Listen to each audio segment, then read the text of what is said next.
इनका सवाल अभी भी वही है कि जो 2 शिफ्ट की बात कही जा रही है, इसके कट ऑफ को कैसे तय किया जाएगा, और इसमें परसेंटाइल के लिए बेसिकली, हालांकि आप जवाब दे चुके, मुझे लगता है कि दर्शकों को फिर से उसे सुन लेना चाहिए, लेकिन उनका कहना है कि ये अभी भी क्लियर नहीं है कि आखिर इसका सर क्या कोई उदाहरण देके बता सकते हैं कि ये कैसे होगा?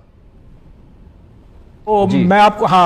आपको एक उदाहरण देके बताता हूं। मान लें कि प्रथम शिफ्ट में सरल प्रश्न पूछा गया और उसके टॉपर को मान लें कि 100 में से 90 नंबर आ गया जी, और दूसरे शिफ्ट में कठिन प्रश्न पूछा गया, सपोज करें, ऐसा होगा नहीं लेकिन मान लेते हैं हाइपोथेटिकली, और उसके टॉपर को 50 नंबर आया, तो हम दोनों शिफ्ट के टॉपर को सेलेक्ट करेंगे, चाहे प्रथम शिफ्ट के टॉपर को 90 नंबर आया हो और दूसरे शिफ्ट के टॉपर को 50 नंबर आया हो। और उसी तरीके से हम प्रथम शिफ्ट के ऊपर से हम 5000 कैंडिडेट्स को सेलेक्ट कर लेंगे और दूसरी तरीके से दूसरे शिफ्ट के ऊपर से 5000 कैंडिडेट को सेलेक्ट कर लेंगे। और चूंकि ये आप देखें कि स्टैटिस्टिकली 3 लाख कैंडिडेट्स हैं, तो ये नहीं कहा जा सकता है कि जो हमारा प्रथम शिफ्ट के बच्चे सब तेज हैं और दूसरे शिफ्ट के बच्चे सब बेवकूफ, ऐसा नहीं कहा जा सकता है। वो सभी में स्टैटिस्टिकली 3-3 लाख अगर दोनों में अगर हैं, तो एक फेयर का अमाउंट ऑफ कहा जा सकता है कि दोनों समूह जो है वो बराबर टैलेंटेड है। और इसीलिए अगर प्रश्न पत्र अगर थोड़ा बहुत अगर कठिन और सरल हो भी गया, तो भी उनकी जो प्रतिस्पर्धा होगी, उनकी जो मेरिट लिस्ट बनेगा, वो अपने ही समूह के लोगों के बीच में बनेगा। इसलिए ये आशंका अपने मन से बिल्कुल निकाल लें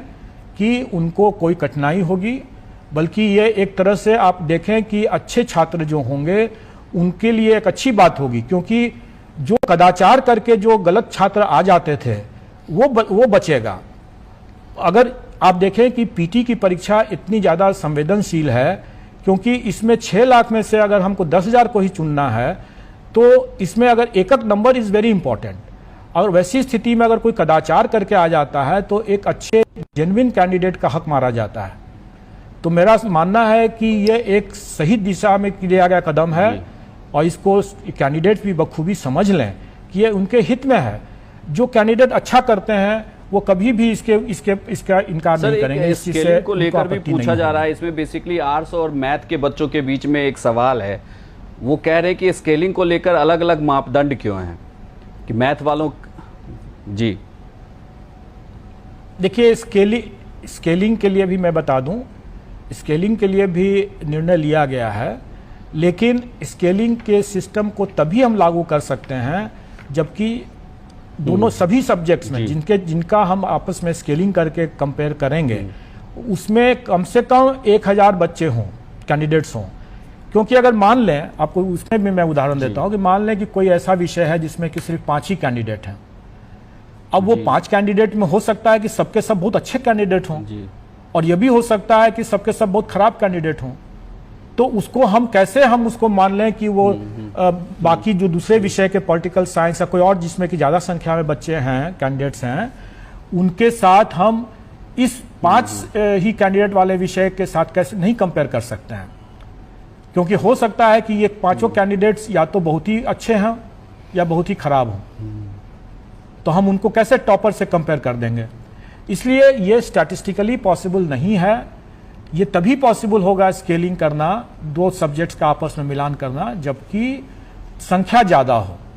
और इसीलिए मैंने जो बताया कि जो पीटी एग्जाम में चूंकि संख्या बहुत ज़्यादा है, इसलिए ये स्टैटिस्टिकली इसको हम लोग कर सकते हैं जी। लेकिन अगर जहां संख्या बहुत कम है, 1000 से कम है, वहां हम स्टैटिस्टिकली स्केलिंग करना एक और गलत सवाल आ रहा है। सवाल ये पूछा जा रहा है कि क्या जो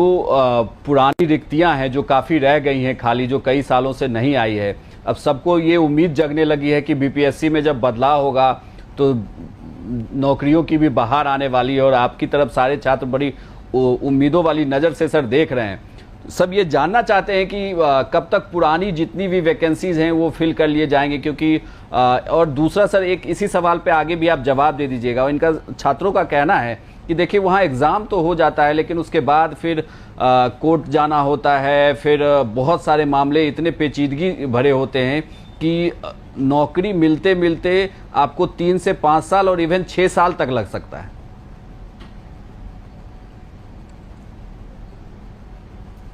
देखिए, ये एक दुर्भाग्यपूर्ण स्थिति जरूर है जी, लेकिन मेरा मानना है कि अगर हम पारदर्शिता बरतते हैं और जो हम ऐसे चीज़ों को जैसे कदाचार मुक्त अगर हम परीक्षा कराते हैं तो ये एक समय सीमा के अंदर ये सब काम हो जाएगा। वैसे भी मैं सब लोगों को ये बताना चाहूँगा कि बीपीएससी जो है एक संवैधानिक संस्था है